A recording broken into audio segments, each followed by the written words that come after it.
Good day, and welcome to another segment of Empowerment to Unlock the Justice System. Today, we will be speaking with Mr. Lewis with a very important topic we're going to be covering about the justice system and its lived life experience.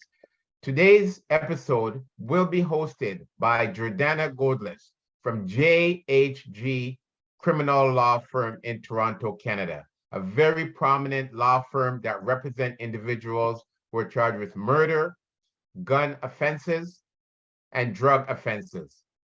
Welcome, and thank you for joining us today. Mr. Lewis, how are you? I'm doing well. And Good. yourself? I'm well, thank you very much. Thank you for joining us, and we really do appreciate you coming out and joining us for this important conversation. I know you yourself have a lot to say. You've got a lot of challenges that have come in your life, and you've got to fight, and you keep on fighting. Today, I'd like to introduce you to Jordana, Mr. Lewis, and let's all get to the point and talk about your incident in CSC and what got you there. We also have one of our law students today, Crystal. Thank you for joining us. It's a pleasure. Thank you for having me. So, Mr. Lewis, maybe tell us a little bit about yourself. So, for those that don't know, my name is Christophe Lewis. I'm a father, a son, an entrepreneur, and camera's all messed up. As I was saying, I'm a father, son, an entrepreneur, and unfortunately, I did 12 years in prison. And now I'm out, I'm partially free, and I'm trying to put the pieces of my life back together. I just recently opened my own not-for-profit organization, and I'm trying to, make that transition and do the right thing, you know what I mean? So that's pretty much it for me. Thank you. And it's, freedom is a must. Freedom is a must, brother. Jordana, please. Sure. I don't even know where to start, Christophe. There's so many levels to what you have been through. You were convicted in 2012 of second-degree murder and sentenced 2011. 2011 you were convicted? 2011, December 16th, 2011, I was convicted, and I never got sentenced until 2012. Until April of 2012. Yeah, because of the jury situation. Mm-hmm. And we're going to talk about that because that is some serious injustice that most people don't even think is possible in our system, let alone something that actually played out at our Court of Appeal. And so April 25th of 2012 is when you're sentenced to life with a minimum parole and eligibility of 12 years. Is that right? Yes, that sounds about right. And I understand it took about 12 years for you to get parole and that you're now serving parole, but will be on parole for the remainder of your life. Yeah, according to the criminal justice system in Canada, yeah. Yeah. Oh, a lot of people don't understand that even as a starting point. They think that, once you're out, you're out. You can work your way out of a life sentence. And there's people that don't appreciate that, once you're serving a life sentence, you are under CSC's supervision for the remainder of your life. Yeah, that's exactly what it means. And a lot of people don't know that. Now, your conviction stemmed from a shooting that occurred in 2005. Yeah, that's right. When were you charged? I was charged in 2010. 2010. I was going to give more context, but let's just keep it simple. I got charged in 2010. What's the context you're going to provide? Because I think that's an important piece. Because I've been going through the system since I was young, right? And I always pretty much had a case before the court since I was 12 years old. I could only remember maybe a year, maybe not even a year, maybe 6 months at a time that I'd have little segments or breaks, if you want to put it that way, if we can, for lack of better words. Because once the justice system sunk their fangs into me, it was they just wanted blood from there on out. You know what I'm saying? So it was just one of those situations where I always had an open case, and I would always have to be spending all this money on cases, or and if I didn't have money, I had to go through legal aid, and it was just a repetitive cycle. Sad. And a lot of people don't appreciate that once you're caught in that cycle, trying to get out becomes harder and harder each time. You've got bail, and then you've got probation. You're always under some sort of supervision. You're always under some, really the thumb of the law. 100%. And so that cycle starts for you at 12 years old? If I remember correctly, yeah, it started at 12 years old. I used to go to, I'm from downtown core, you know what I'm saying? I'm from Regent Park originally. That's where I grew up, downtown Regent Park, you know what I'm saying? Hail up all the man. But I end up being moved around schools, I was born in Jamaica. I came to Canada in 1990. I lived in Scarborough for a little bit in Malvern. Shout out to Malvern, man. And then I end up going to downtown core. And when my mom came to Canada, and then from there, it was like, because of my postal code, even though we lived downtown, and some people that lived in the buildings adjacent to us, they went to, Spruce Court, Winchester School, all different types of schools that may be a little bit better than the school that my postal code delegated that I go to. So there's something called zoning. So they sent me to, I was registered to go to school in Regent Park, you know what I'm saying? So that's how I ended up going to Regent Park, because I didn't live in Regent Park. I lived at Jarvis and Dundas, actually adjacent to 311 Jarvis, which is anybody that knows Toronto knows, that's exactly the youth court. So I literally could see the Seton House and the 311 Jarvis from out my window, looking from where I lived on George Street, you know what I'm saying? Because George Street's the next street beside Jarvis, right? So so that's how I ended up going to school in Regent Park. Wow. And so from there, you sort of start the cycle at around 12 years old. And then how old are you when you're charged with murder? Oh, you know what? I got to backpedal because I don't think I answered your question. So here's the thing. Basically, for me, going to school in the park, Regent Park, we say that for short, the park. So me going to school there, I ended up getting into some little drama at school or whatever. And, being that, Jamaican, I have like a Jamaican accent, you know what I'm saying? I'm a little bit different. So everybody kind of, you know what I'm saying? It was just a little vibe all the time. So I ended up getting into some little stuff at school. And then I ended up getting moved to another school called Earl Grey, which is over in the east side. So kind of like by Pape and Danforth type of area around there. And then I remember my first charge was a kid lent me his Walkman. And them times there was Walkman for all those youngins out there, it was a real Walkman. You put on little headphones and all that. And you know what I'm saying? CD player, Walkman, all that. So I think it was a CD player at the time. And a kid lent me a CD player. And then I was like, I ended up taking it home with me. And then he went home and he didn't have his CD player that his parents bought him. So his parents like, yo, where's your CD player?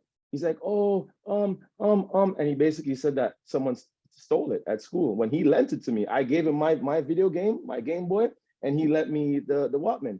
So then now he goes the next day at school, the cops come and they're like, oh, we need to see we need to see you at the principal's office, whatever. I go to the principal's office, and then they basically arrest me, saying that I robbed this kid for his Walkman and his headphones or whatever. So that was what led me into my first interaction with the justice system. So that's to answer your question. Wow. So that's how it starts for you at around 12 years old. And then how old are you when you're charged with murder? I got charged with murder when I was 24 or 25, if I'm not mistaken. Yeah. And but there's context. That's the second time, because I got charged with murder before this. Because as I said, I my story runs deep, you know what I'm saying? And I know there's a lot of people that'll be judging like, oh my God, you got charged with murder more than once. Oh my God. But I was exonerated of those charges because, the Toronto police had a hard on for me, right? So you get charged once, you beat the charges. And then were you sitting in custody? I prefer exonerated. Okay, you got exonerated of those charges. Did you sit in custody that whole time while you were fighting the first case? I did. I was charged in 2007, and I got a fast prelim for those times. It was a year and a half. So about 18 months, I got my prelim, and the whole case was withdrawn and discharged or whatever at prelim. So you spent a year and a half in custody. on something you should never have been charged with, obviously, if you were discharged at Exactly. prelim. And for Exactly. anyone who doesn't know, the standard at a prelim, anyone will be committed to stand trial if there's some evidence that if a jury believed it, you could be convicted. It's the lowest test imaginable. And so to not even have a case that the prosecutor could convince the court that there was some evidence that could be believed says a great deal about really what you were facing at that time, and waste of 18 months of your life, quite frankly. Essentially, yeah. Yeah. And so we fast forward to 2010, and you're charged with this other murder. Were you charged initially with first degree or second degree murder? All the time it was first degree. It was first I was degree. charged with first degree, yeah. And there was never any, oh, we'll make you a deal. You know, a lot of guys, they get these deals thrown at them. There was never none of that. You know what I mean? They just hated me. They're like, yo, we're trying to get you 25 to life. You know what I'm saying? There was no deal for Christophe Lewis. Wow. And so tell us about your trial, Christophe. What happens at your trial on first degree murder? Well, I said I felt like I had decent representation. One of my criminal lawyers at the time, he's now a judge. The other one is a reputable lawyer. He's done some pretty big cases in Toronto. So both of them, I felt really confident with them. They've represented me on other cases before and were successful. So I felt good going in. You know, I had a decent jury, I thought. We were able to prove that the main witness was a liar, and he put me at the scene with other people. He made up stories, fictitious stories about this person being there, him going to school with that person and that person. And my lawyer ended up basically having him admit on the stand that he lied and he made up those stories in prelim and he made them up at trial. And then what happened was the judge, he basically convinced the jury that they could believe some, none, or all of the evidence that was put in front of them. And he also tried to convince them, this is the judge I'm speaking about, he tried to convince them that they should disregard some of the things that they heard. So I just felt like my trial was biased from the beginning. And there was only circumstantial evidence that was levied against me. There was nothing concrete, only circumstantial evidence. So I'm not sure if you know, but that's actually the current state of our law, is that judges and juries are entitled to accept some, none, or all of any witness's testimony, which means for anyone out there who comes before the court, you can have a witness who is proven to be a liar in some areas, who is internally inconsistent, which means he can't even keep up with his own story. Externally inconsistent, so his story doesn't match up with the other evidence in the case, and a jury is instructed that they can cherry pick the pieces of the evidence that they want to believe based on other information. As frightening as that. Yeah. Imagine that. That is I mean, that speaks for itself. I don't think I need to delve deep into that. Like, I mean, for everyone out there that has any level of common sense can make out that is just not right, you know. And as you like to say all the time, I know I follow your page, so I know what you're on. It's like, who judges the judge? You know what I'm saying? Like, for him to say something like he or she to say something like that, I feel like even when they're uttering that out their mouth, they know that that's not right. You know what I mean? Because if you have someone with disreputable character, how could they speak on the character of someone else? I just think that it's asinine, like, and shouldn't happen. You know what I mean? But I also feel like cases like mine set precedents for judges to be able to do things like that. Because you see in the criminal law, as you know, you as a criminal defense lawyer, there's case law, jurisprudence. You know, once you become a federal person and you're trying to go through parole, there's no such thing. You know what I mean? They say each case is different, you know what I mean? And then that's the way that they kind of they divide and conquer. But that's a whole nother topic we can get into a little bit after. For sure, because I definitely want to take everyone through your story, because it's really incredible what happens to you in a frightening way. And so the jury gets sent out to deliberate. Do they come back with any questions? Oh yeah, they came back with a few questions, but they took literally, like, I would say they didn't even take 48 hours. And I say the reason for that is not because they thought that, like, there was clearly people that thought that I was innocent. I think that I should have had a hung jury. I think that there was a lot of pressure coming from the police. There was politics at play, and I also believe that the judge influenced the jury in a heavy way. You know, just by the way he controlled the courtroom, because I mean that's his courtroom, right? And he was able to delegate what he thought was fact from what was fiction, when at the end of the day the trier of fact should be the jury, you know what I mean, and the body of the jury. But they did come back with questions. I can't remember at this time precisely the questions that came back, but as you know, what was the result in the end? Right, so 48 hours of deliberations, and they come back and they acquit you of first-degree murder but convict you of second-degree murder. Exactly. And so what happens afterwards that put the entire process of the deliberations into question? So the day after I was convicted, as I said, sadly, you know, I got convicted the day before my mother's birthday. So, I mean, it was just detrimental to me and detrimental to my family. And I just remember my lawyer calling me when I went to court. I called my lawyer on the phone, and he's like, "Christophe, something has come up." He's like, "I'm gonna have to come and see you." I'm like, "Yo, what do you mean? Like, what's going on?" He's like, "Well, I got a phone call from one of the jurors, and she found me somehow online, and she got my phone number, and I told her she can't talk to me, and she still blurted things out, and now we have to file a motion in court." Because essentially what happened is one of the jurors came forward and brought to light that she was coerced by other juror members that were in the body of the jury. One in specific that felt like she controlled the jury, and she was telling them like, "Yo, this guy's a gang member. He's been charged with murder before. He's a bad person. You know, he needs to go down." And influenced the other jury members to find me guilty. She was saying stuff like, "Hey, listen, we got to go grocery shopping. Like, sorry, the grocery shop. We got to go Christmas shopping because Christmas was coming up." She's like, "Oh, I'm not trying to be in sequestered for all this time. Let's hurry up and just come to a verdict. We all know he's guilty. Come on, look at his past. Look who he is." So basically, that's essentially what took place in the hostile jury chambers, if you want to call it that, you know. Which is exactly what they're told not to do when they get information about a person's past, right?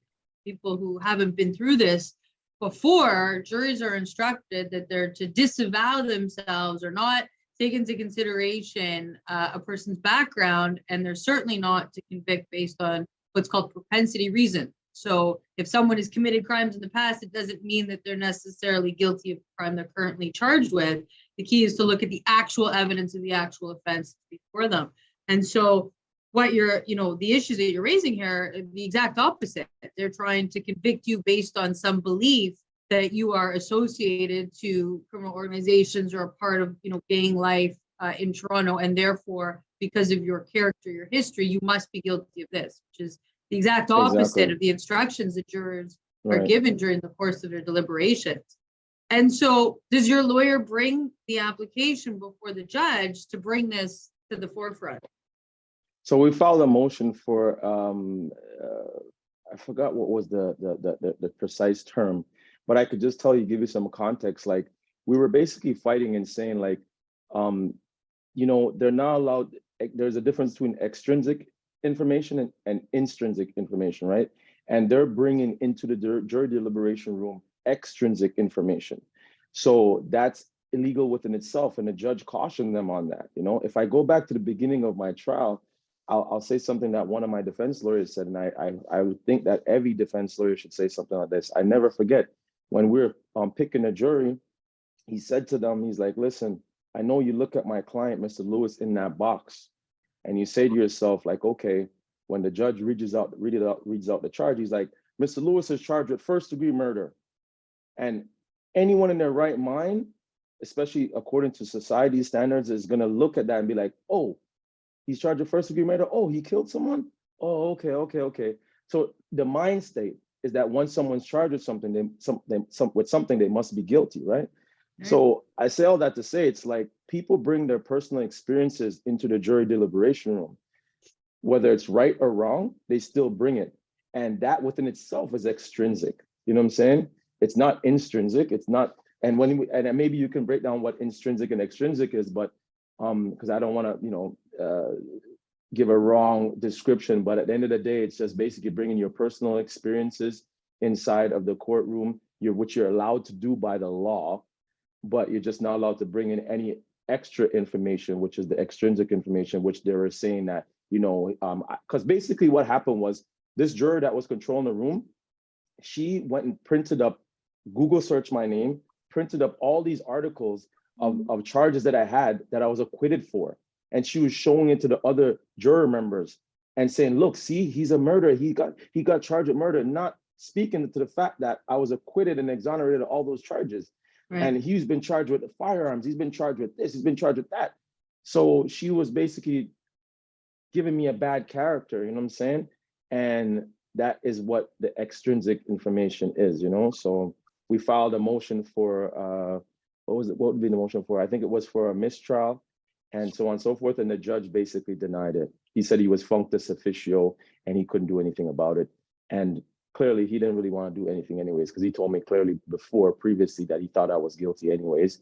And he thinks that, yeah, we're not going to get into all that. No, that's fair. And just for anyone watching, jurors are specifically told they are not allowed to look up any of the participants in a trial. They're not allowed to do their own research. They're not allowed to do these Google searches. They're not allowed to look up any of the players, witnesses, accused persons, lawyers. They are just supposed to receive the evidence as it's given in court, because the court will filter out things for relevance and whether or not it's prejudicial versus probative. So there's, a filtering system that is supposed to come through the judge in order to ensure that accused persons have a fair trial, in theory, at the very least. Now, so what this juror did, in doing their own research, is contrary to what their instructions are as jurors, and then to go the step further and try to convince other jurors that you must be guilty based on reasoning that they're not allowed to draw from is just mind-boggling, quite frankly. That this would be allowed. And so also for anyone, what it means to be functus is at the end of the trial, the judge loses their jurisdiction, because once the case is done, it's handed off. The idea is they're not supposed to be able to revisit it other than in certain circumstances. And so for a judge to declare themselves functus essentially means they don't have the jurisdiction to deal with this anymore. Now, whether or not he actually was or wasn't, he certainly passed it off. But what he does is he passes it off to the Court of Appeal, which I'd love for you to just take a minute and tell us what happened there, because of course the case doesn't end for you at the trial level. So he passes it off to the Court of Appeal. He says that he feels that there's an evidentiary record set that they'll be able to use.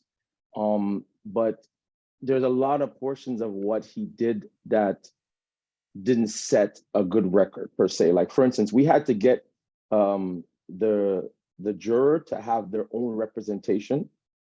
Shout out to the lawyer that represented the juror. You know what I'm saying? So she had to represent the juror, and then there's this issue that came up in the court that they didn't know if it was the right way to do things, because this was the first time in Canada's history that this has happened. Right. Sadly, it had to happen to me, but this was the first time that I had heard about it. My lawyers had heard about it, and there wasn't any case law. There was other cases that were similar, but not exactly like mine. So it was essentially the first time a juror had come forward and said she was coerced, or he or she was coerced into finding someone guilty. That being said, as I said, that we had to find a lawyer to represent the juror, because now the juror is at the helm or the mercy of the court, because they can be charged with perjury for talking about what happened within the jury deliberation room. So it's just a really complex and delicate situation that was essentially swept underneath the rug. There was 1 or 2 articles that were printed in the Toronto Star and in the Globe and Mail. And I even wrote an op-ed with my Supreme Court appeal lawyers, and the Globe and Mail didn't want to pick it up because it was just a lot of politics. And you know how it is. There's a lot of politics that go on out here in the justice, lack thereof, justice system. So, you know. So you go to the Court of Appeal, the Court of Appeal denies your request to obviously have the case retried, given the issues with the jury. And then you ask for leave to go to the Supreme Court of Canada. And I understand that was denied. So it was denied. I had a reputable lawyer do my first appeal. And he did my appeal in a way that took 5 years. This is ridiculously long. For anyone that knows, the appeal process is supposed to be expeditious. And that's another thing that the trial judge recommended, that my appeal process be dealt with expeditiously. Now, this is one thing that's crazy. The judge, he can sentence you life in prison. You go to jail for life now. He can say that, right? But anything that he says after he's quote unquote functus officio means nothing, because all that he was talking about, you know, Mr. Lewis can't be sentenced as a gang member means nothing. Him talking about, because I'm talking about when I went to the federal, how they classified me as an organized crime member, gang member, regardless of the judge's findings that I was not, and the Crown fairly conceding that I'm not a gang member. They didn't care about all that. And the judge asking that my appeal be heard expeditiously, no one cares about what he said after. So my lawyer at the time, you know, I'm put his name, Mr. James Locke here, he decided that he wanted to, he took, you know, quite some time to bring my case to the Ontario Court of Appeal, which basically caused a lot of problems for me. The statutes of limitations were running low, and it was just a domino effect from there. So once we ended up going, my first appeal got denied at the Ontario Court of Appeal, Osgoode Hall. Then when I went to the Supreme Court, it was just a mess, because I had to go through 3 lawyers, because I wasn't happy with the representation I had at the Ontario Court of Appeal. So then I had to switch my lawyer, and it was just such a long, tedious process that by the time I got to the Supreme Court of Canada, they didn't even hear the case. They just sent us back one piece of paper, and I had really good representation from my Supreme Court appeal. It was Nader Hassan from Stockwoods and Wesley Dutcher Walls from the Adario Law Group. So they took the case pro bono because obviously there was a lot of merit in my case and it sets precedence, but the Supreme Court of Canada didn't want to hear it. For long and short of this whole, I could go on for hours about this, but I'll spare you the pleasantries. Yeah, they refused to even hear the process. So exactly. They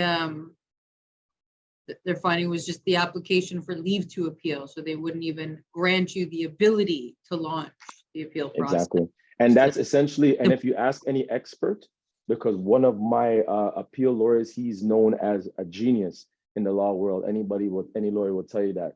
Mr. Nader Hassan is well respected. And he told me this would be our biggest dilemma.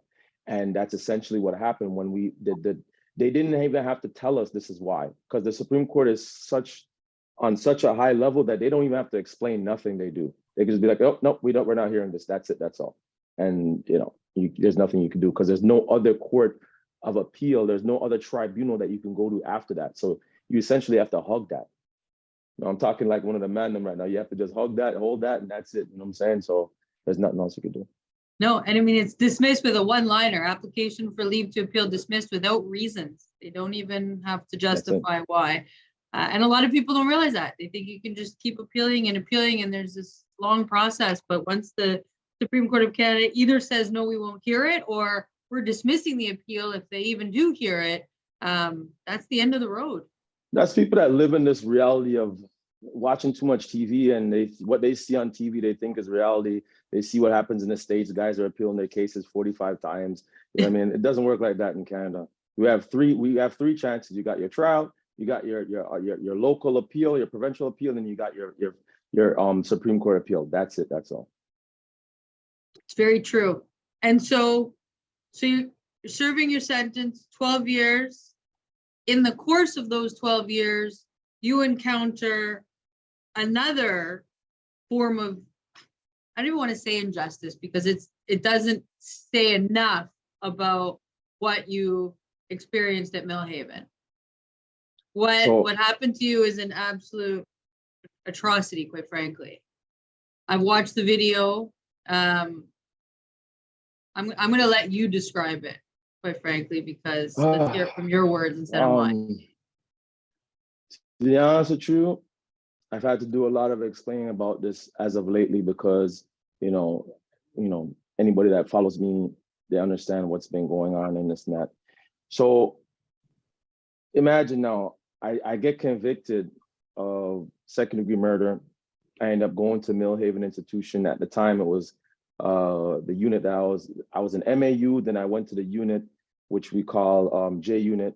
It was a maximum security institution, Millhaven institution. I'm there. I'm dealing with this conviction, knowing I just got a life sentence. I'm basically losing my house, losing my family, everything. You know, I'm so far away from home, and I'm trying to process all this. And at the same time, I got to deal with, you know, some staff members, some guards that are bigots. And I want to keep it real. Like, it's not every guard is an asshole. It's not every police officer is a scumbag. But the problem is that they become complicit in nature by watching others do wrong and not standing up. And that's my problem. Like me, I don't want beef. I want no smoke with the system. I'm gonna keep it 100 right now. I don't want no problems with the system. It's just that the system keeps wanting problems with me. You know what I'm saying? And doing wrong things and expecting someone like me to just sit back and just hug that. That's not the type of person I am. You know what I'm saying? I ain't built like that. If you do something wrong, you know what I'm saying? I'm gonna stand up for mine, and that's how I think. So long story short, if I could even put it short, I'm going through the motions, you know what I'm saying? I get convicted, I go to MAU, Millhaven Assessment Unit, and then I do like 6-7 months there. And even then they were throwing me in segregation because of this so-called gang affiliation, which was never proven because I'd never been a part of any gang. And then I end up making it to J unit, which is considered my mother institution. And for those that don't understand, your mother institution is where you are classified to go. So when I got convicted of second-degree murder, anytime you get convicted of second-degree murder or first-degree murder, and you get a life sentence, what we call an L, when you get an L, you got to do 2 years in maximum security off the rip. Now things have changed. This is one of those decisions that they change back and forth. They say yes, they say no. But when I got convicted, you had to do 2 years. It was compulsory that you had to do that in maximum security. For what reason? I don't know. So I'm there in J unit doing my 2 years, my compulsory 2 years in the max. And, you know, a lot of things pop off, little drama, you know, happen, But then the biggest drama I had was with the guards. So, you know, my ex-girlfriend at the time, she was Italian, Scottish, Venezuelan. She was, you know, but she was very lighter skinned. Let's just say like you, Jordana. She was very light skinned.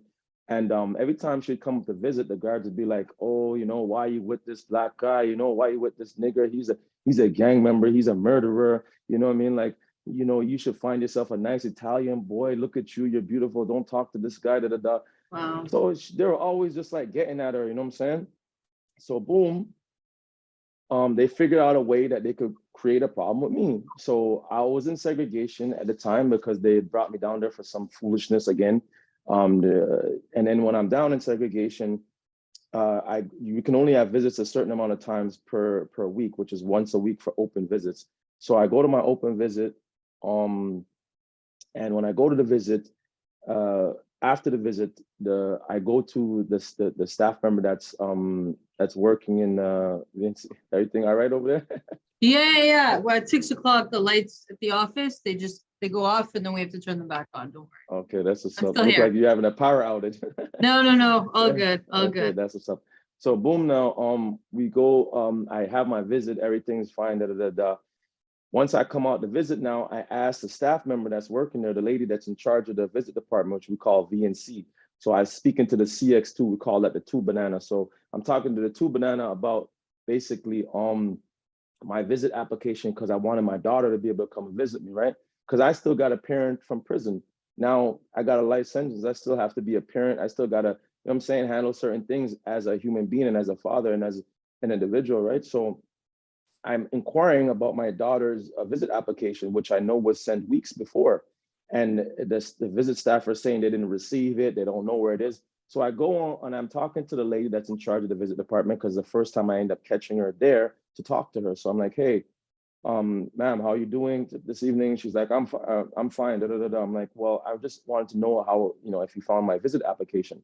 Long story short, I seen the visit application on her desk because I got 20/20 vision. I was able to see that right there on the table and be like, oh, that's my mom's handwriting that sent in the application and da da da da.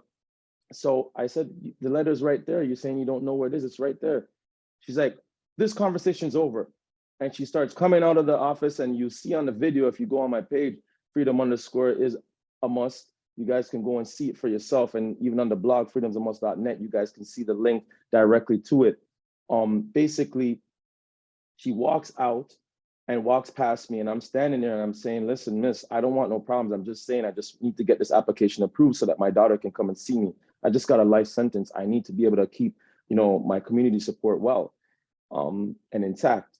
So boom, now she walks past me. You'll see her. She's pointing her finger. Go over there and search. Go over there and do your strip search. I'm telling you right now, go over there and strip search right now. I'm like, listen, I'll go over there and strip search, but I'm not strip searching for you, because anyone knows you're not like the opposite sex is not allowed to strip search you in any institution.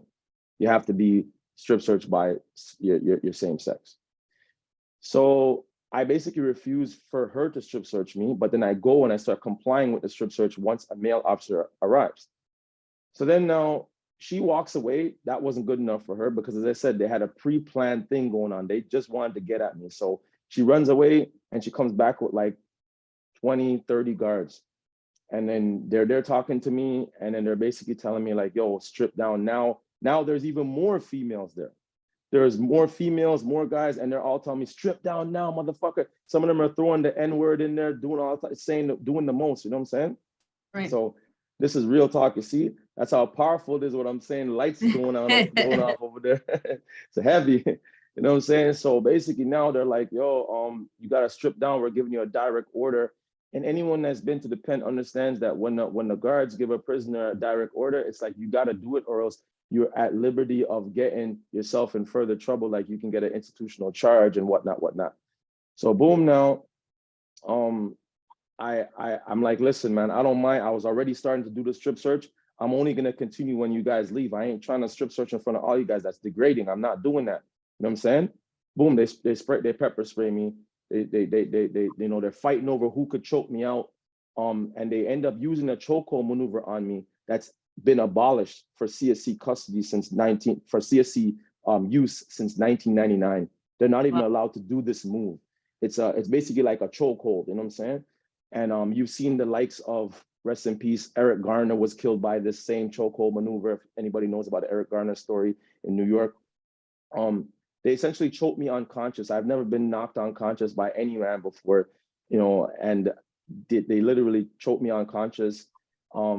Keep it all the way 1,000, I pretty much died, because anyone that knows like when your bowels become loose, like I literally pissed my pants. I didn't defecate on myself, but I literally pissed my pants. I woke up, my pants was all wet, you know what I'm saying? And yeah, they choked me out, you know what I'm saying? They were beating me up the whole time, you know what I'm saying? You can see the video, you know what I'm saying, and see what it is. And yeah, it was, just one of them type of situations. It was crazy, you know what I mean? Well, Richard, do you have me allowed to share my screen? Because I've found there's a Toronto Star article that just has 4 pictures from the video instead of playing the whole video right now, which obviously anyone watching this should go see, just to see it. But are you okay with us showing some of the photos, Christophe? Yeah, no problem. It's all public knowledge. Yeah, please. Can you share the video also? Are you able to see that? Yeah. Yes.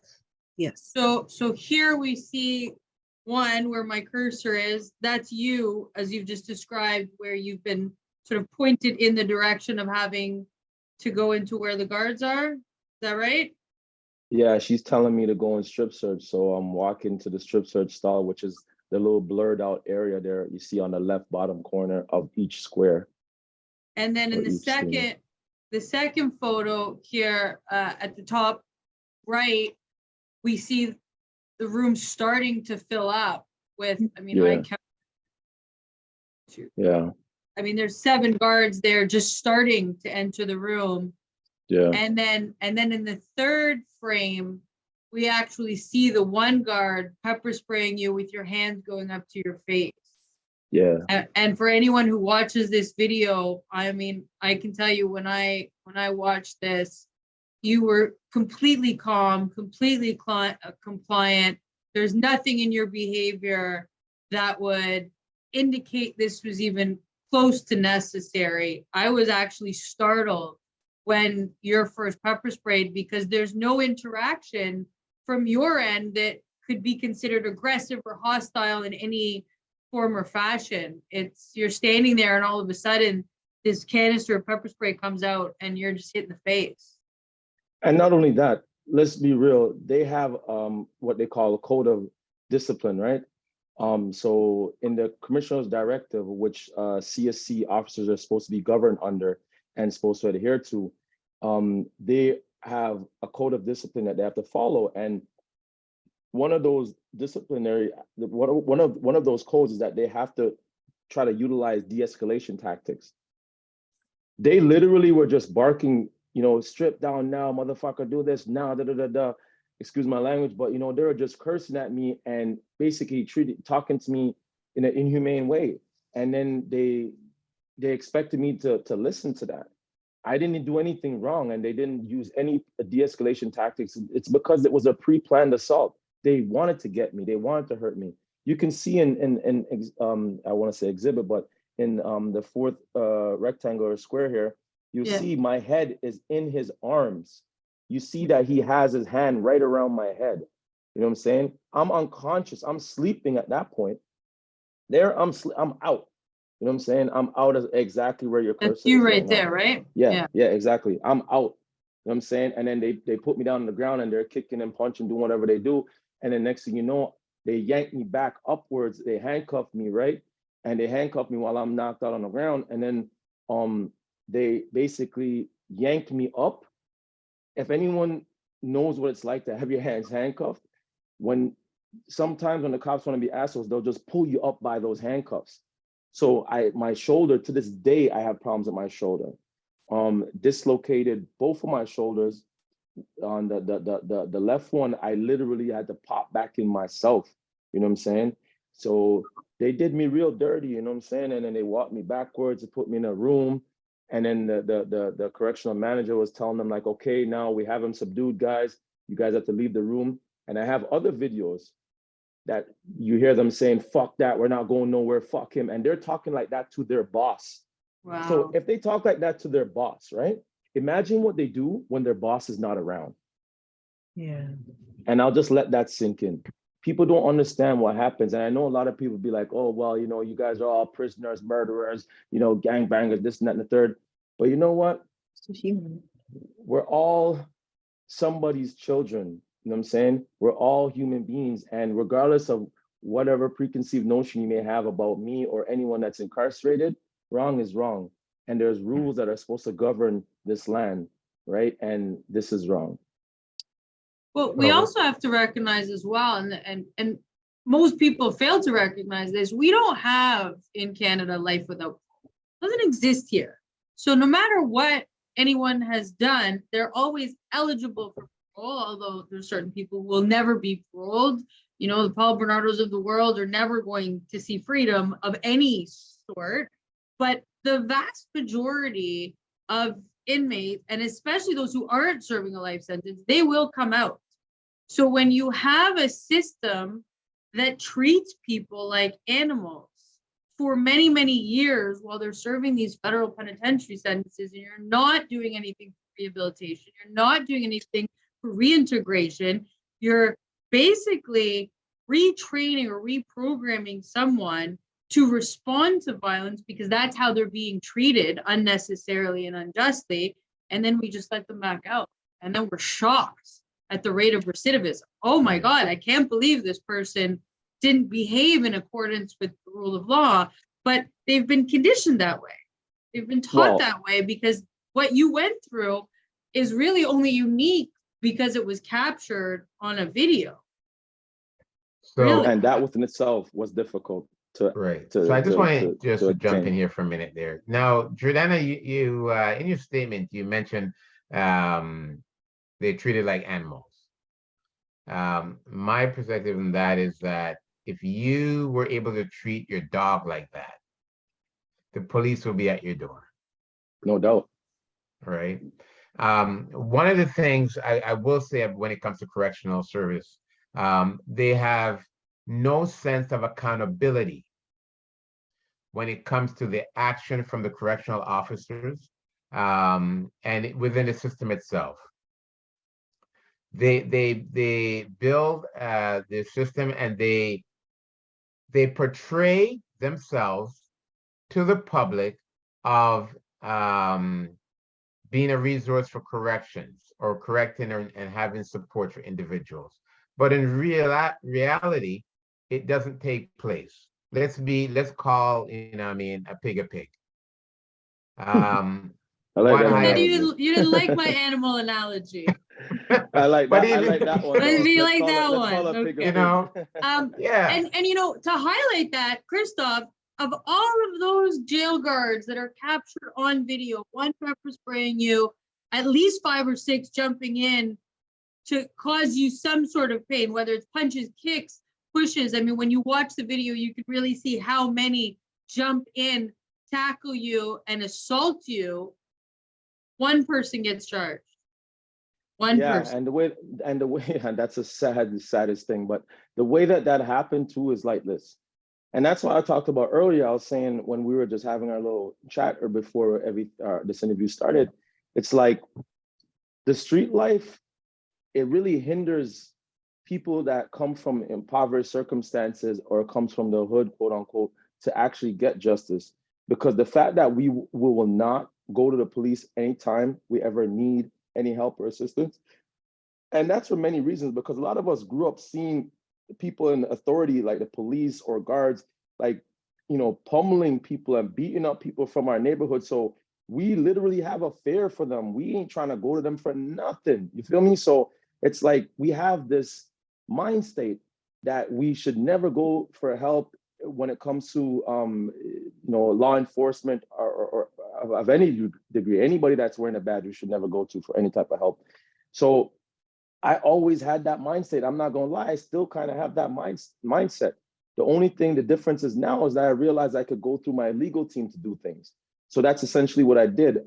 Throughout my years of incarceration, I started studying the law. I became well-versed in understanding the law, obviously not on a level like you, but you know what I'm saying? Like I did my due diligence. I learned about the criminal code. I learned about the CCRAs and the CCRRs, the parole board manual. I learned also about the commissioner's directives, because these are the things that are governing my circumstance, you know what I'm saying? So it was imperative for me to learn about those things and those rules.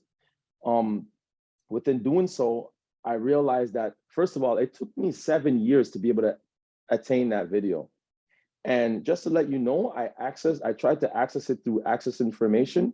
And when Correctional Services got the request, they destroyed the video. So they didn't even know that I got this video. I got this video through another channel. And how I got this video was through the Correctional Services of Canada, another offsuit, which is they say that they're their own entity, but let's be real, they're really not. It's the Correctional Investigators Office.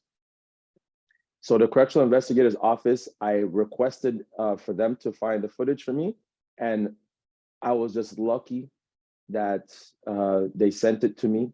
I think it was by accident. I think actually the person that was reviewing my file, they were disgusted in what they seen, and they sent the video to me. I received that video in prison. So imagine, I got that video on a CD. I went to my job because I worked at the gym at the time, and I went and put it in, and I seen the video. I'm like, oh my God. I called my lawyer right away. I said, listen, come get this right now. Come get this from me right now.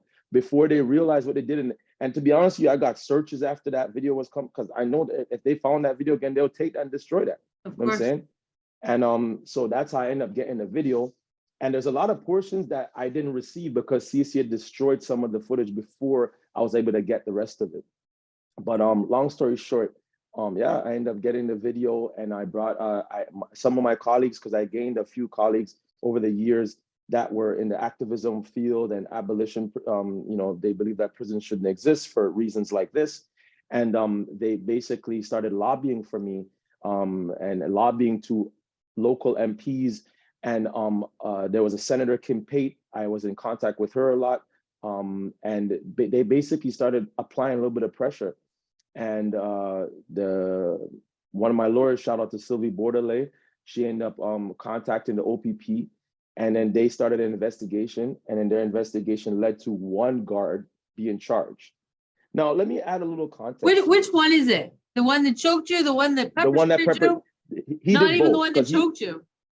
Yeah, him. He's the one that pepper sprayed me, and he's the one that choked you.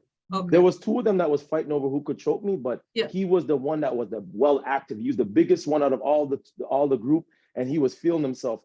I seen this cat at court the other day, and I'm looking at this guy. I'm like, bro, like, I'm looking at him, thinking to myself, damn, I wish I could have a fair one. But I'm a changed man. I don't want no problems with nobody. You know what I'm saying? So it is what it is. But so I'm gonna give you an example. Like, for instance, if you are a criminal defense lawyer, I'm sure you've had clients that had to deal with cases like this. Now, look at this scenario. If me, you, and Richard corner someone in a room, and we pepper spray them, we punch and kick them, choke them out unconscious. And after we you know what I mean? Like we rough them up, whatever. And then we're charged, or one of us is charged. First of all, there wouldn't be one of us charged. It'd be all three of us charged. I explain that every single day. Party liability, the kick of one is the kick of all. That's the state of the law. Yes. So tell me, if there's not two different justice systems, I must be blind, because that's clear as day that there's two different justice systems. Because how is it that he could only get charged? And I asked when they called me, they didn't even call me when that's a whole nother story, because this guard ends up getting charged. Okay. Now, after he gets charged, I start getting harassed. Obviously, I'm in the lion's mouth. Right. I'm in the lion's mouth when this all happened. So imagine now I did everything so strategically, Jordana. I had to do it a certain way, because if I had my legal team lobby to have actions being taken while I was in the medium, I would have never cascaded down to a minimum. And I knew this because I understand how these people play. The pen is mightier than the sword. They have a lot of power and they wield it. You know what I'm saying? So I said, all right, I told my legal team and my supporters, I said, listen, we cannot ask for anything to happen now. We have to wait till I move down to a lower security so that I can have a little bit more wiggle room. And I'm so glad I did that, because once I was in the minimum, the guards started harassing me, and I ended up writing a grievance and winning that. The CSC had to admit that their staff are accosting me and treating me unfairly because of the charge that was laid against the guard. So, so basically the guard gets charged, and then I end up, and the way that they investigated me, like basically one day my parole officer called me and she's like, yeah, we're gonna do our monthly meeting, because when you're in the federal custody, you meet your PO once a month. So she calls me and she's like, yeah, I wanna meet up with you. So I go to meet her. She's like, oh, well, Christophe, it's not me that wants to see you today, it's somebody else. So she points down the hallway. It's the security preventive. Now, this is the minimum security. And anybody that knows about the penitentiary knows that, listen, when the security preventive comes around, it's never anything good. We don't deal with, like, if you're a convict, if you're a prisoner, maybe if you're an inmate, you deal with security preventive. But when you're a prisoner, because I like to say this, because listen, there's a distinction to be made between an inmate and a prisoner. You know what I'm saying? Like as I always say, like, we're all in prison, but we ain't all mates. You know what I'm saying? Like, people are different. And the prisoners are more of like they're more hardened to the system, and they don't deal with, the security preventive and all that type of stuff.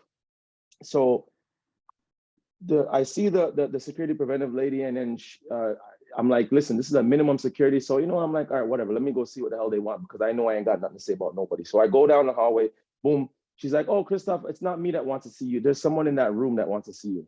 I'm like, what's going on here? You know what I'm saying? So boom, I look in the room, there's some little lady in the room, and she's there with the deputy warden of the prison. So I'm like, what the fuck is happening? They're probably gonna transfer me now. They're gonna get me out the jail because this guard got charged. I'm like, for sure, I'm done. I go into the room. I basically let the door close real slow behind me because I'm like, yo, what the fuck is going on? Acting like as if I'll be able to run out or something. You know what I'm saying? I let the door close real slow. And I'm like, can I help you? Who are you? It's like, oh, my name is Debbie, such and such and such. You know, I work with the Penn Squad, da da da da. You're okay, you could come in and talk. I'm like, come in and talk. So I just finished talking to my lawyer. If you told me that you were here, I'd have my lawyer be here with me. You know what I'm saying? You guys just basically just coerced me into coming here. You know what I'm saying? Like, what is this? You know what I'm saying? You railroaded me. You can't do this shit. She's like, well, you know, I was in the area. She's coming from Ontario. In the area. She's like, I'm in the area, so I just wanted to come and see you and kill two birds with one stone. I'm like, okay. Insulting my intelligence right off the rip. So I'm like, you know what, whatever. I sat there because I understood how this is going to play out, because if I refuse to talk to her, then they'd be like, oh, we weren't able to get any evidence from Mr. Lewis, so we can't do anything about this. And I needed this case to go in front of the courts for many reasons, which I'm not going to get into right now. Long story short, she basically accuses me right off the bat of doing something wrong that led to them assaulting me, even though the video can clearly show that I did nothing wrong. Right. No, you're just standing there. Yeah, so that's essentially what happened. Wow. And has anyone been convicted, or that case against the one officer is still outstanding? What's happening? Do we know? So here's how I had to find out what was going on in the court. Now listen to this. This is crazy. So the guard got charged just before I got released. Like, and he got charged, I think it was June or July of 2021. And I got released November 22nd, 2021. The whole time I've been out, no Crown attorney, no officer in charge, nobody contacted me, not once. The only reason why I know that there was a case still in front of the courts, I had to hire my own personal attorney to call the courthouses, multiple courthouses, to figure out if this case was still before the courts. Wow. It took them like 60 days. As the victim, right? We're supposed to have a victim's bill of rights in effect. Two different justice systems, Jordana. Yep. This is what I'm trying to say here. It's clear as day. Like, you can't make this shit up. And I know that a lot of people, like, listen, man, like me, I work in a certain field. I do construction. I work with at-risk youth. I speak at universities. I do a lot of different things.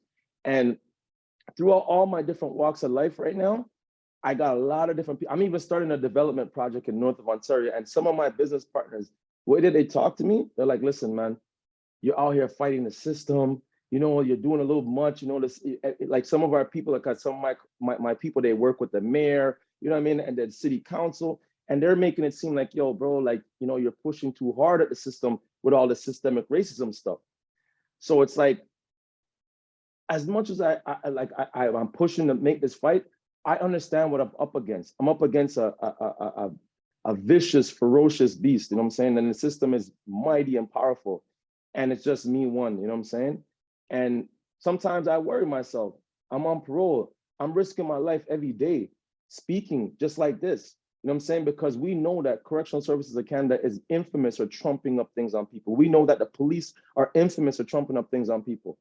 They pulled me over one day when I was leaving school. I go to Concordia University. You know what I'm saying? I'm a high school dropout in Concordia University. Ask me how I got in, you know what I'm saying? Like, yeah, I put my work in, you know what I'm saying? I passed the prerequisites and I got in there, and I'm proud of that. But these people, the cops pulled me over right in front of my school for nothing. They said that, oh, you know what, your tint was too dark. I got the lightest tint that you could have on my car. They pulled me over for no reason, embarrassed me in front of all the students. Anyways, I'm just saying, like, yo, I'm taking chances every day, you know what I'm saying? But I'm not letting them deter me. And I mean, I just feel like I'm kind of being silenced in so much different ways, because a lot of job opportunities I wasn't able to get because a lot of people don't even want to deal with me, because they look at me as, oh yeah, he's fighting the system. Oh, we don't want to connect ourselves with him, because they're worried about funding and the money that they'll be able to get. You know what I'm saying? And that is so true. I got a question for you. And in light of everything you've gone through, what has CSC come to the table with you? Have they reached out to you? Like, I'm speaking at a national level, or Never. even the minister himself? That's no disrespect, but that's just laughable. Like, these guys will never stoop to that level to think that they should come and speak to Mr. Lewis. There's never that. I'm beneath them. In their mind, they're like, we would never stoop to a level to speak to this guy. You know what I mean? The commissioner, Ann Kelly, who's in charge of Correctional Services of Canada. A lot of people don't know this. When I wrote a grievance, when this use of force incident happened, I wrote a grievance. You know, Richard, what a grievance is.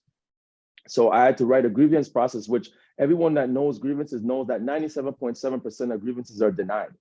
But I was starting to get nice with the pen. My penmanship was getting nice. You know what I'm saying? So basically, I wrote a sick grievance and I put all the case, the laws that they broke and the codes of discipline that they ignored, all these different things, and they were compelled to basically uphold my grievance, which essentially means that they agreed with my claims and my grievance. The respondent to that grievance at the time was, I think what her title was, senior deputy commissioner or something like that, senior commissioner, something like that. And that was Ann Kelly. And then when she responded, she also said that this doesn't absolve me of the bad behavior that led to them assaulting me. So essentially, she was blaming me at the same time saying, well, you were right, but you know what? You're still wrong. And then she gets promoted to the highest level in CSC. So for me, in my mind, I'm like, there is no accountability. There's only impunity and there's no accountability. And this always leads to disaster. So if this person is controlling the whole correctional services of Canada, I mean, I feel like the system is doomed, to be honest with you.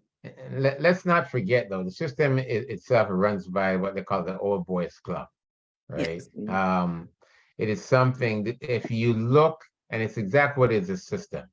This is something that's been going around for the last 500 years, and it's working the same way it worked 500 years ago. The only thing is that we are in 2023, but in overall, what you're going through is something that many other individuals have gone through, but there's no time that you will ever see that CSC will take accountability and make these individuals be accountable for their actions, right? Everybody works together. I personally can say that I remember a situation where I had a PO went to another PO and said, we have to stick together to do certain things to this individual, As I said, I don't want no smoke with the system, man. I'm being cautioned left, right, and center by different employers and bosses. That's essentially what forced me into starting my own organization, because like I feel like, me trying to, you would think that me wanting to help and enact change in my community would be something that CSC would be all for. Instead, there's so much barriers. Oh, we don't want you interacting with anyone that has that is active in crime. I said, how am I supposed to ascertain who's active in crime? Should I walk around and ask everyone, are you involved in crime? Are you involved in crime? Like, that's ridiculous. That's a recipe to get me shot. That's a recipe to get me in trouble. You know what I'm saying? So it's like they put me in these difficult situations, and all I'm trying to do is use my shortcomings to help others. I'm figuring out a way regardless. Shout out to the organizations that still work with me, because there is some and they understand. But at the end of the day, the system is the system, and I don't want no smoke with the system. I'm just trying to, you know what I'm saying? I'm just trying to cut and go through, you know what I'm saying? So I clearly understand. I mean, the sad part is that what you're trying to do is also help stop other people from making some of the same choices that you made, exactly. and by not allowing you to use your life lessons to help others is doing a disservice to the entire community, and not just what would be considered quote unquote your community, but the greater community. And I talk about this all the time. The system is creating a situation of recidivism and then complaining about recidivism out the other side of their mouth, when there is a clear path to help some people. There's some people that you're never going to convince shouldn't Facts. pick up a gun and Facts. join a gang and sell drugs. So, and that's fine. Certainly, I'm not trying to prevent everybody from doing that. The reality is, though, I see the damage on both sides of the gun, right? Like, I get the calls from all of these young people literally crying to me on the phone that they don't want to go back to jail, that they don't want to be in the situation, and they don't know how they ended up in the situation, either yet again or for the first time. You know, everyone who gets caught does not want to be in jail. And so if they could hear that message from somebody who's been through it before they enter the system, I mean, that's really the key, is interrupting the cycle before it even starts. And by preventing 100%. someone like you with such incredible lived experience, who is now educated yourself, you're articulate, you're well-spoken, for you to not be able to go into communities where there's what we call at-risk youth, or youth who are just starting to become involved in criminal activity, to shed light on what life is really like inside. You know, who knows how many people you've been prevented from saving from that cycle that everybody wants out. You know, you have law-abiding citizens that don't understand what's happening in the criminal justice system. They're like, I don't understand why these kids have guns. They want to interrupt that cycle, and here is one clear path to try to do that, and you're thwarted by the very system that everybody wants to save people from, except of course the system itself, because we know it generates billions of dollars a year. So it's an unbelievable situation, and I wish more of the general public understood what's really happening, because they have such a different picture from you know, mainstream media and their local politicians. So the thing is, you know, the prison industrial complex is a real thing. I mean, it makes money off of the backs of a lot of people. And even as you said just now earlier, I was laughing when you said it, because you're like, well, I don't want everybody to, you know what I'm saying, because at the end of the day, you know, you are a part of the system as well. But the thing about you, and I'm gonna give you your flowers while you're here, you know what I'm saying? So, I mean, there's a few things I want to say, and I noticed that Crystal wanted to say something earlier, so I'd love for her to be able to, you know, to ask her question, because I think she has a question. But first of all, you know, I didn't say it earlier, but I want to thank you guys for having me here on this platform. I really appreciate it. You know what I'm saying? I'd love to raise awareness. I'm passionate about it. This is something I dreamed about while I was, you know, all those years of incarceration. I was dreaming about how I'm going to get out and have an impact on my community and do well and do right. And, you know, finally be able to make my mother and father proud, you know, make my daughter proud, you know what I'm saying? And, you know, incarceration took a toll on me, you know what I'm saying? It really did. I lost a lot, but I also gained a lot, you know what I'm saying? So it wasn't all lost whilst I was incarcerated. I want to say, you know, to both of you guys, to Richard and to you, Jordana, you know, I commend you both for the work that you guys are doing in your communities respectively. You know what I'm saying? I know a little bit of backstory about you, just like you dig into my profile, I dig into yours too. You know, I know you didn't just have an easy life and shit wasn't all peaches and cream for you, you know what I'm saying? And I commend you for the work that you're doing with, didn't you work with the Covenant House, right? I do. Right, Yeah, exactly. I'm a youth mentor with Covenant House, as well as the work that I do with Richard. Right. So when I seen that was the first time my homie had put me onto your page when I came home. Shout out Demas, you know what I'm saying? Put me onto your page. And I was like, yo, this is amazing, the work that she's doing. And I commented on some of the stuff. And I think there was a passing in your family, and I commented on that. You know, man, I'm not gonna go into that, you know, rest in peace and all that. And it's like, you know, yeah, like I love the work that you're doing. Like, you know, when you talk about, you know, who judges the judge, like I feel that one to my core. You know what I'm saying? That one, I feel that one to my core.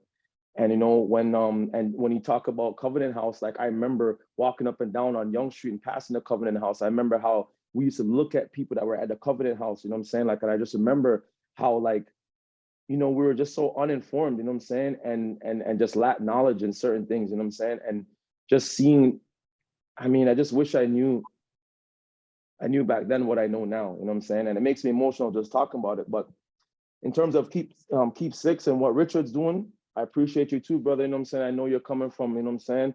You know, a past as well too. So, you know what I mean? Like, I commend you for your youth initiatives, and it's seeing brothers like you in situations that you're in that motivate brothers like me to want to do positive with themselves and know that there's a way, you know what I'm saying? Like, I don't even look at the barriers. I don't look at the cancer. I look at the cure. I look at how I could do things, and, I'm just really appreciative of that.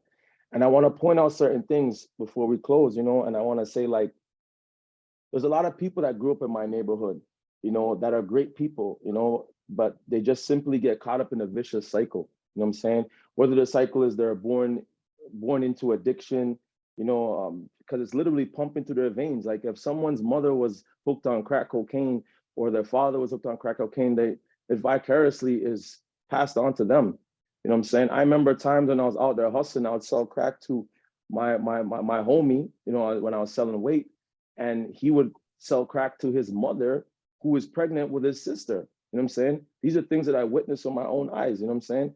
So we lived a vile life, and it's just circumstances that led to things like that. It's like, there's so much things that, that the vicious cycle perpetuates. Like, there's nowhere to turn, when you're in a certain type of situation. I think it's important for me to get this out, because on these type of platforms, I want people to hear this. I want people to understand that it's not only bad people, or quote unquote bad people, that come from impoverished situations.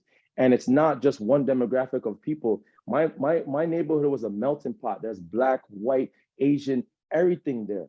We're all there, and we all loved each other as kids. We didn't even look at color as a thing. You know what I'm saying? Like, we was all rock with each other. Like, there's a picture on my IG. You'll see me there with, like, there's, like 4 or 5 Asian dudes, 1, 2 white dudes, and there's, like, we're all just one, and we loved each other, and we still do to this day. You know what I'm saying? And one of the things too, I'll say, like, as I was saying earlier, that people in those communities don't go and look at the police as somewhere they could go for a safe haven, because they're used to seeing the police come and accost people in the neighborhood, beat people up in the neighborhood, rob people in the neighborhood. There's a lot of crooked cops. And for the ones that are good, the good cops out there, they become complicit in nature because they see the bad that's happening and they do nothing. So that essentially makes them all complicit. Because if I see an old woman getting robbed, or someone wants to rape an old woman or a woman, and I just walk by, oh, well, it's not my grandmother, that makes me a piece of shit, and that makes me complicit, if you ask me.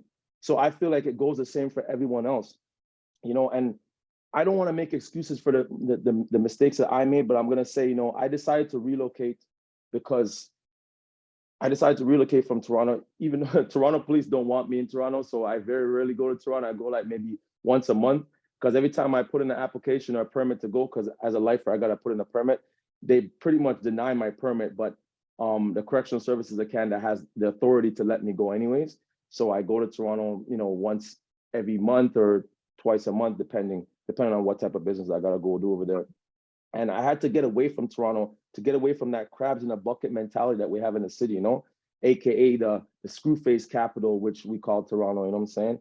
And I'm just tired of my past life, and the pressures that come along with it, the pressures of, being violent and the drug dealing, all these type of things, the intimidation and the upkeep of that, because that's essentially what you have to upkeep when you're living that type of lifestyle. So I decided to stay away from that.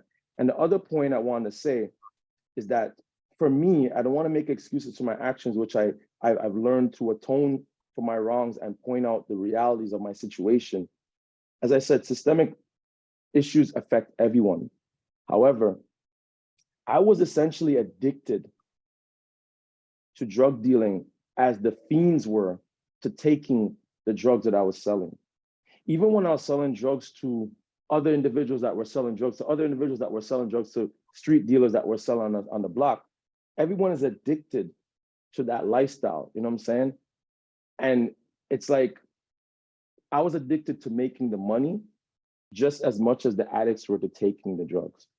So it's a vicious cycle, and people need to understand that. And that's why for me, all my initiatives right now is about giving back to the community. And I'm a street dude, so I'm always looking, I'll never stop looking over my shoulder because I lived a real life. But at the end of the day, I gotta look over my shoulder from, past oppositions or police, but I leave it in God's hands now. I still make sure I protect myself, but at the same time, I leave it in God's hands, because at the end of the day, I know I'm doing right by my community, and I'm trying to do the best I can. And if I have to die by doing this, then that's so be it, you know what I'm saying? But I'm gonna try to do the best I can for my community. And I just wanted to commend you guys, honestly, for the work that you guys do and for giving me this opportunity to be on this platform. And I just want to really give that and push that energy out there. I hope you guys could feel that, you know what I'm saying? I hope you give yourself credit too, because I've known lifers. I have a friend of mine that's been on the rinse and repeat cycle now for about 20 years. He was convicted when he was young, also second-degree murder. And literally he comes out and he cannot figure out how to work the parole system long enough to stay out more than a few years. It is a constant cycle of returning. And every time he goes back in, he loses everything he built for. He loses whatever jobs, whatever, connections he made that might be able to keep him on this side of the bars. And it's heartbreaking for me because this guy is brilliant. I'll never forget, I was in university as an undergrad student studying philosophy, and he was out on parole, and we would talk about everything, history, philosophy. This guy wrote a book on economics during the first 10 years of his bid. Like, we're talking next level brilliant, but cannot figure out how to work the system enough to stay out.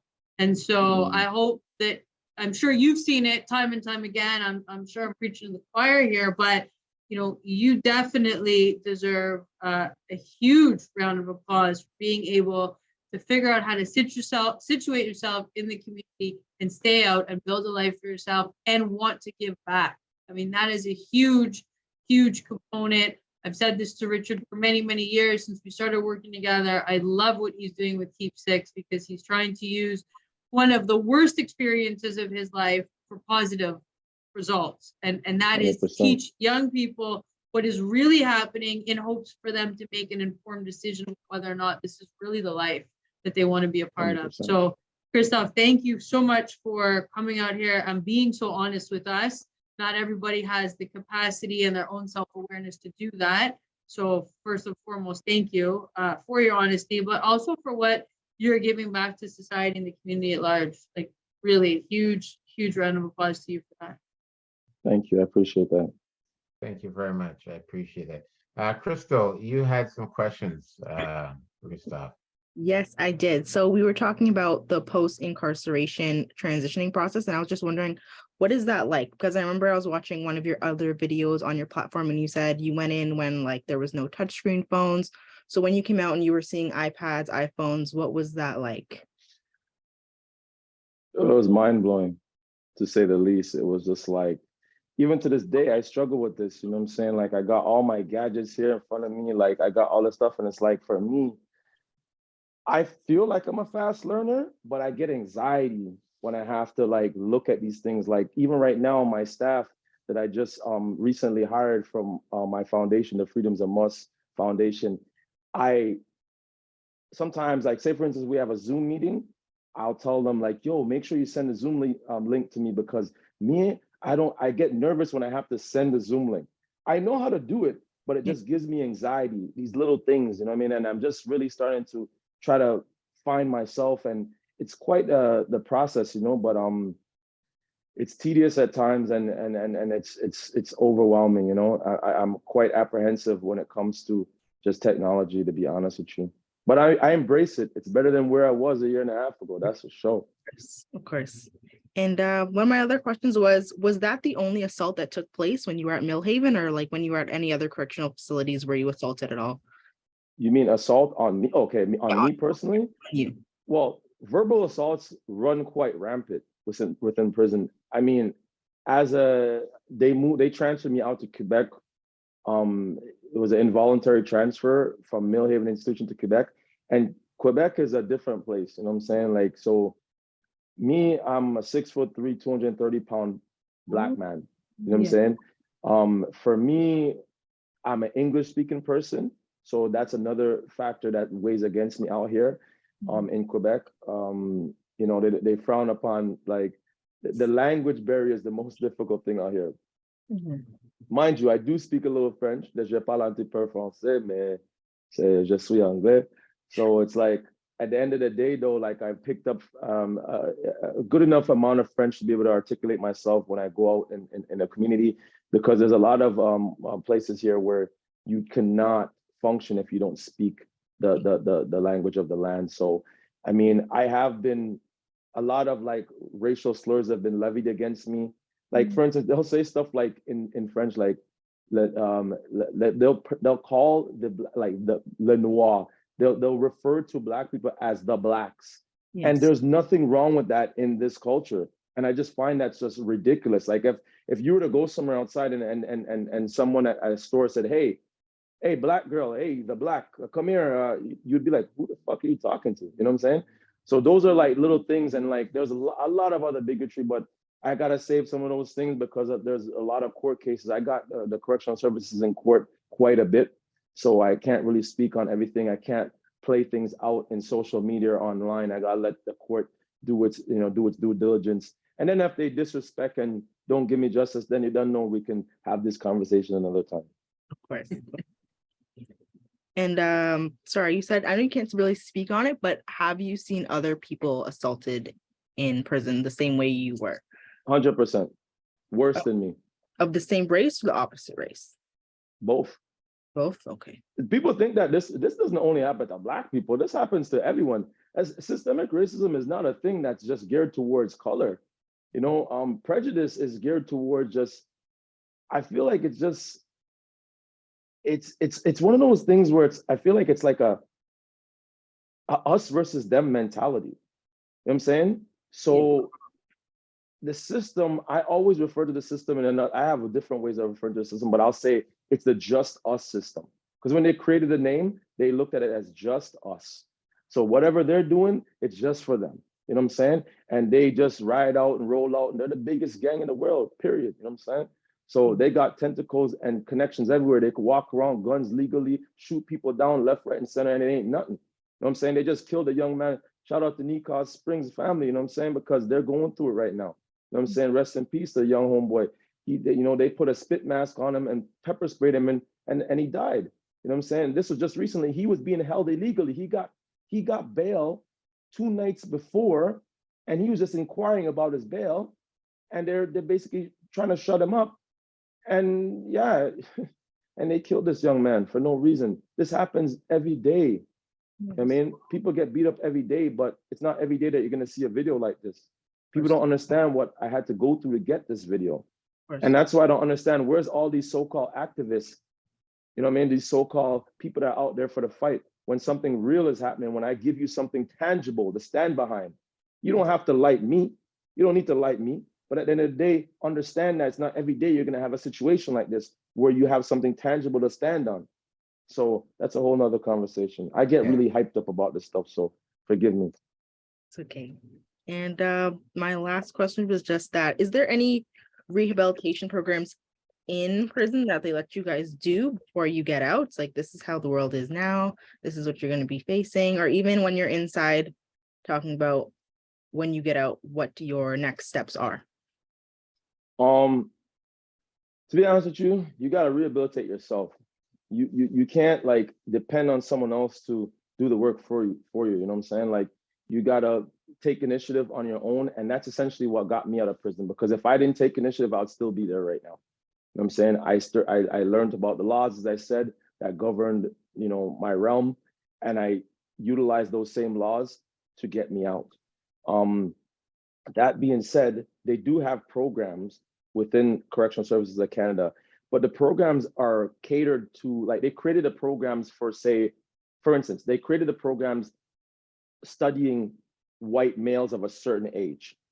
So how is the situation for white males at a certain age supposed to reflect the same situation for a Black person in a different age bracket or whatnot, or a Black woman or Indigenous woman or even a white woman? Because they create the programs for certain type of people. So the programs essentially don't work. There's people, I did an interview last night for a West Coast organization, and I was explaining to them, I said, listen, these programs, there's a lot of people that go into those programs and they just sit there and they just, yep. And then after they just get their certificate after, they'll be like, oh, yep, okay, you passed the program, you're good. You're ready to go outside now. Listen, that was just a whole complete waste of time. Nobody learned nothing. As I said, if you want to put, you got to put the work in yourself. You can only change if you want to change. And that's essentially what it boils down to at the end of the day. Okay, That thank is you. so true. I just want to say thank you for the work you're doing, and I really, really appreciate it. And most of all, my hat goes off to you for standing up. I know it's very difficult. I lived it and still going through it at times and trying to help other people. It can be hard. And I really hope that Correctional Service Canada stop and really overlook the system and how they operate, because there's a lot of corruption happening within the system. And don't get me wrong, there are some good guards and there's bad guards. There's good police and bad police. But at the end of the 100%. table, the good ones are also in going through the same situation that we are going through, because they're frowned up on for speaking up or trying to bring things to light. And this is something that at a national, or even our prime minister himself and premier, really have to come together and look at what's going on in the system. The system isn't working. It isn't. The problem is continue, it's just a revolving door and it's a cycle, and everybody's only talking about numbers. They have no resolution for these issues, and it all comes down to money.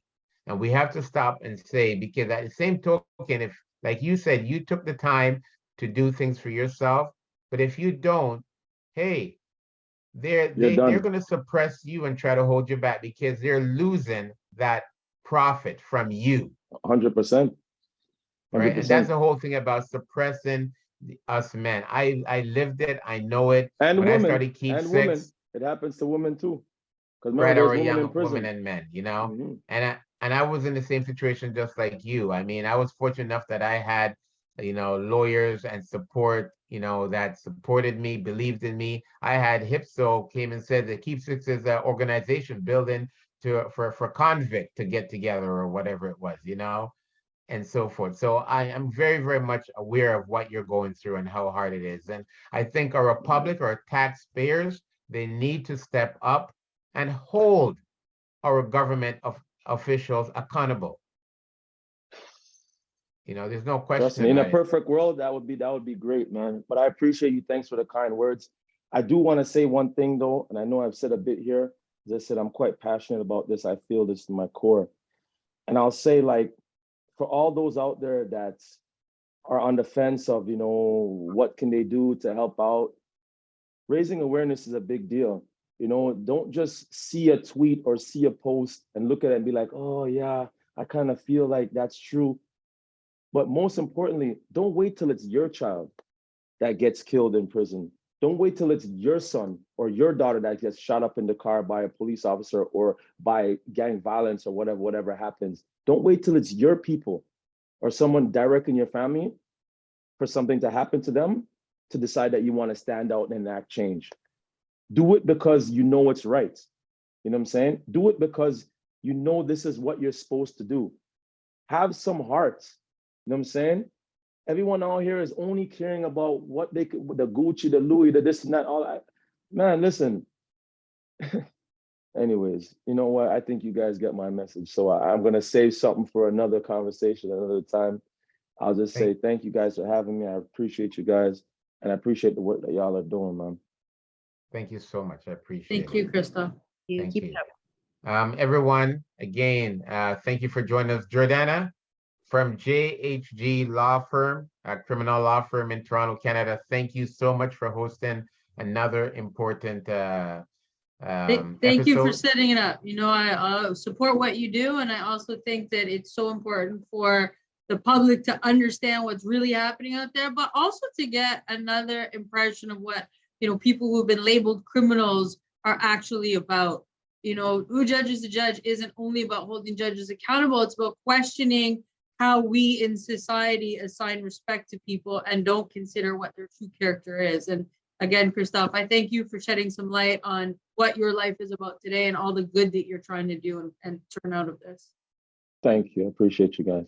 Thank you. Thank you. And Crystal, thank you so much for joining us. And we hope that one day you'll be a prominent lawyer, and you follow your dreams, and we're able to guide you in the right direction and assist you in any way that we can, Again, folks, please follow us, continue following us, and stay tuned for our next episode for next month. We have another very important topic that will be coming up for March and February. So please follow us and continue to join us. And please speak up and stand up for when you see something is wrong, and we hope that our correctional Canada gets something from this episode to see about the actual wrongdoing that's really going on under your watch. I've had several conversations with several individuals, and I am very grateful, and for the ones that are doing good and trying to make changes, but also we need the upper level of government to step up to the table and be accountable for the wrongdoing also, and the officers.